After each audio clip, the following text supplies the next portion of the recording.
मैं देव प्रसाद आज फिर अपने सभी साथियों का नमस्कार करता हूं और अपने विद्यार्थियों को भी शुभ आशीर्वाद देता हूं। आइए आज मैं आप लोगों के सामने इंग्लिश का एक टॉपिक है जिसका नाम है इन्फिनेटिव। यह इन्फिनेटिव जो होता है नॉन फाइनाइट वर्ब के अंदर होता है और इसके पहले मैंने नॉन फाइनाइट वर्ब के बारे में बतला चुका हूं।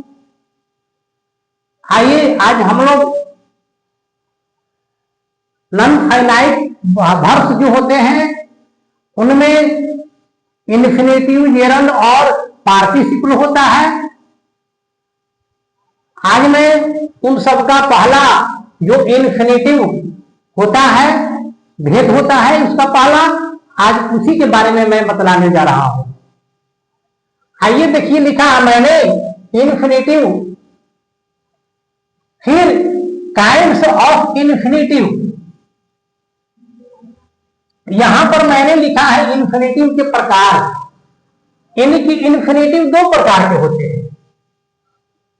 एक पहला होता है इन्फिनेटिव विथ टू।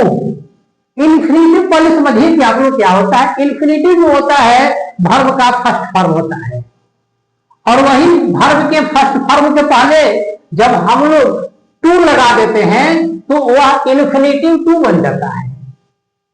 तो इसीलिए यहां पर मैंने दो प्रकार के इन्फिनेटिव के बारे में लिखा है। पहला इन्फिनेटिव टू और दूसरा देयर इन्फिनेटिव। इन्फिनेटिव टू यानी कि जिस मेन वर्ब के पहले टू लगा रहता है वह इन्फिनेटिव टू होता है और जिस वर्ब के पहले टू नहीं लगा रहता है वह देयर इन्फिनेटिव होता है। इन्फिनेटिव विथ टू, देखिए यहां पर मैंने इसका हिंदी लिखा है क्रियार्थक संज्ञा, इसका भी मैंने लिखा है हिंदी नंगा क्रियार्थक संज्ञा।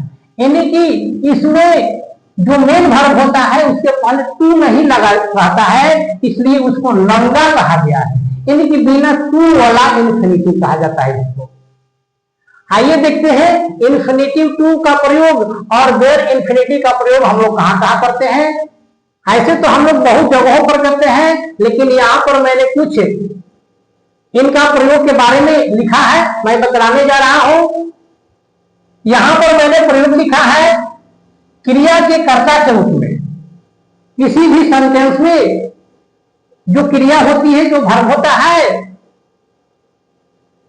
उसके कर्ता के रूप में हम लोग इन्फिनेटिव टू का प्रयोग करते हैं। जैसे कि यहां पर मैंने एग्जांपल्स के लिए लिखा है to walk is an exercise, यानी कि टहलना एक व्यायाम होता है, टहलना एक कसरत होता है। यहां पर देखिए इज वर्ब है और इसका सब्जेक्ट टू वॉक है, यानी कि इस वाक्य के पहले टू लग गया है तो इन्फिनेटिव टू बन गया है, जो कि इस सेंटेंस में नाउन का काम कर रहा है और यह सब्जेक्ट का काम करता है। किसी भी सेंटेंस में नाउन या प्रोनाउन जो होता है सब्जेक्ट का काम करता है या ऑब्जेक्ट का काम करता है। तो यहाँ पर टू वॉक जो है इस सेंटेंस में नाउन है और इस सेंटेंस का सब्जेक्ट का काम कर रहा है। उसी तरह से टू स्विम, तैरना, इज एन आर्ट, तैरना एक कला है। यहां पर देखिए इज वर्ब है और इसके पहले जो टू स्विम है यही इन्फिनेटिव टू है, जो कि इस सेंटेंस में सब्जेक्ट का काम कर रहा है। To speak English is not easy, यानी कि अंग्रेजी बोलना आसान नहीं होता है। टू स्पीक बोलना, क्या बोलना, अंग्रेजी। यहां पर देखिए ये टू जो है स्पीक, टू स्पीक जो है यहां पर ये क्या है, तो ये सब्जेक्ट है और इसमें ये जो टू स्पीक है इसका यह जो इंग्लिश है ये ऑब्जेक्ट का काम कर रहा है। लेकिन यहां पर देखिए टू स्पीक जो है यहां पर नाउन है और सब्जेक्ट का काम कर रहा है, इंग्लिश इसमें ऑब्जेक्ट है, इसलिए यहां पर इज जो है वर्ब है।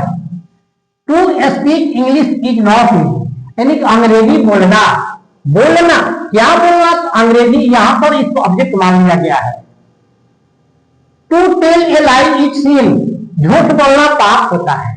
टू टेल यानी कि बोलना और ये जो है लाई ऑब्जेक्ट का काम कर रहा है, यानी कि टू टेल, बोलना, क्या बोलना, झूठ। तो यहां पर ये झूठ जो है ये भी नाउन है, लेकिन इसका ये ऑब्जेक्ट मान लिया गया है यहां पर, और ई इसमें वर्ब है। और सीन जो होता है पाप होता है, यानी कि झूठ बोलना पाप होता है। यहां पर देखिए क्रिया के कर्म के रूप में, क्रिया के जो कर्म होते हैं उसके भी रूप में हम लोग इन्फिनिटिव टू का प्रयोग करते हैं। और वो भी जो क्रिया होती है ट्रांजिटिव वर्ब होती है। यहां पर देखिए आई वांट, मैं चाहता हूं, यहां पर मेन वर्ब वांट है और यहां पर आई सब्जेक्ट है। आई वांट, मैं चाहता हूं, क्या चाहता हूं, टू प्ले, खेलना, यानी कि मैं खेलना चाहता हूं। तो यहां पर जो टू प्ले है नाउन है और वांट का यह ऑब्जेक्ट का काम कर रहा है। सी वांट्स टू स्लीप, वह सोना चाहती है। सी वांट्स, वह चाहती है क्या करना, तो टू स्लीप, सोना, वह सोना चाहती है। वांट्स इसमें मेन वर्ब है और टू स्लीप यहां पर ऑब्जेक्ट का काम कर रहा है जो कि नाउन हुआ। Ram likes to drink, Ram शराब पीना पसंद करता है। राम लाइक्स, राम पसंद करता है क्या करना, तो टू ड्रिंक, शराब पीना। यहां पर टू ड्रिंक जो है यहां पर नाउन का काम कर रहा है जो कि इन्फिनिटिव टू है। प्रीपोजिशन के ऑब्जेक्ट के रूप में, प्रीपोजिशन के ऑब्जेक्ट के रूप में भी हम लोग इन्फिनिटिव टू का प्रयोग करते हैं। जैसे कि यहां पर देखिए द पेशेंट इज, पेशेंट यहां पर क्या है, तो सब्जेक्ट है, इज क्या है, वर्ब है। और टू डाई इसमें जो है इन्फिनिटिव टू है जो कि इज का यह ऑब्जेक्ट का काम कर रहा है। आई एम टू गो, मैं जाने वाला हूं। आई एम टू गो, आई यहां पर सब्जेक्ट है, एम यहां पर वर्ब है और वो जो है यहां पर इन्फिनिटिव टू में है जो कि नाउन का काम कर रहा है, यानी कि प्रीपोजिशन का ऑब्जेक्ट का काम कर रहा है यहां पर। इसमें देखिए बेयर इन्फिनिटिव, नंगा क्रियार्थक चल गया, मैंने लिखा है बेयर इन्फिनिटिव का प्रयोग मॉडल वर्ब के बाद किया जाता है। मॉडल वर्ब क्या होते हैं, यहां पर मैंने नोट में लिखा है कैन, कुड, शुड, वुड भी इसमें आता है जो कि मैंने नहीं लिख पाया है। Can, could, should, shall, will, ought to, must, need, dare, ये सब जितने भी हैं तो मॉडल वर्ब होते हैं। इसमें वुड भी आता है, जैसे कि यहां पर मैंने लिखा है एग्जांपल के लिए Ram can do this work, Ram देखिए सब्जेक्ट है और कैन जो मॉडल वर्ब है और यहां पर देखिए ये जो डू है यही बेयर इन्फिनिटिव है और इसका ये जो है ऑब्जेक्ट है। We should help the poor, we should modal verb है और हेल्प इसमें बेयर इन्फिनिटिव है और द पुअर जो है यह ऑब्जेक्ट है। आई शैल गो जो कि फ्यूचर इंडेफिनिट में है, फ्यूचर इंडेफिनिट में यानी कि अक्सर हम लोग बेयर इन्फिनिटिव का ही प्रयोग करते हैं। आई शैल गो, शैल यहाँ पर मॉडल वर्ब है। आई शैल गो, मैं घर जाऊंगा। यहाँ पर देखिए he will call me to him, he will call, यहाँ पर विल जो है बेयर इन्फिनिटिव है, नहीं मॉडल वर्ब है, मॉडल वर्ब है और कॉल जो है यह बेयर इन्फिनिटिव है। He will call, will modal verb और यहां पर कॉल जो है बेयर इन्फिनिटिव है और यहां पर देखिए to him, he will call me, वह मुझे बुलाएगा, टू हिम, अपने पास, वह मुझे अपने पास बुलाएगा।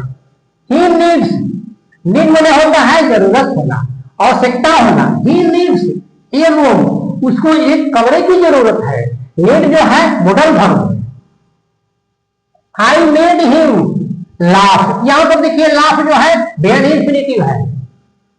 I made him laugh, मैंने उसे हंसाया। यहां पर देखिए ज्ञान इंद्रियों से संबंधित वर्ब्स को भी बेयर इन्फिनिटिव में माना जाता है। जैसे यहां पर देखिए we hear with our ears, हम लोग अपने कानों से सुनते हैं। सुनना जो क्रिया है कान से संबंधित है, जो कि कान हमारे शरीर में ज्ञान इंद्रियां है, ज्ञान इंद्रियां है, आंख कान ये सब ज्ञान इंद्रियों में आता है। हियर कान से हम लोग सुनते हैं तो कान ज्ञान इंद्रिय है।